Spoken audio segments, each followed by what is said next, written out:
तीन दिनिया केन्दुझर गस्तरे आसी निज जन्म माटी पाद थापिले मुख्यमंत्री। प्रथम दिन में निज गाँ रायकला पहुंची विभिन्न सामाजिक संगठन रे मुख्य अतिथि भाव जोग देइथिले एवं आउ 2 दिन विभिन्न सरकारी और बेसरकारी कार्यक्रम रे जोग देबार रहिछि। अनेक अछंती ताको परिवार रे सब संस्कार करिया पई मेडिकल को नेबा पई एवं शुद्धिक्रिया करिया पई मध्ये समानक पाखरे अर्थर बहुत अभाव थाए। आपण माने समस्त 700 परिवार वर्तमान सुधा 700 परिवार तांकर किए जने मृत होईछि ताकू शव संस्कार करबा एवं शुद्धिक्रिया करबा एभली एक विरल कृतित्व आपण माने करिसंती। आपण मान को निश्चित भाव में धन्यवाद मध्ये माटी रो जहा जाई सारा भारत वर्ष बाहर एक्सपोर्ट होउछि जो फंड्स आसुची वर्तमान ओडिशा रो बजेट आगु बढ़ुछि।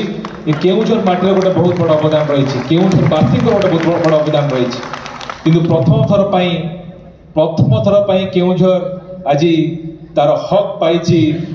केन्दुझर मदन मोहन विश्वाल को रिपोर्ट फोकस प्लस।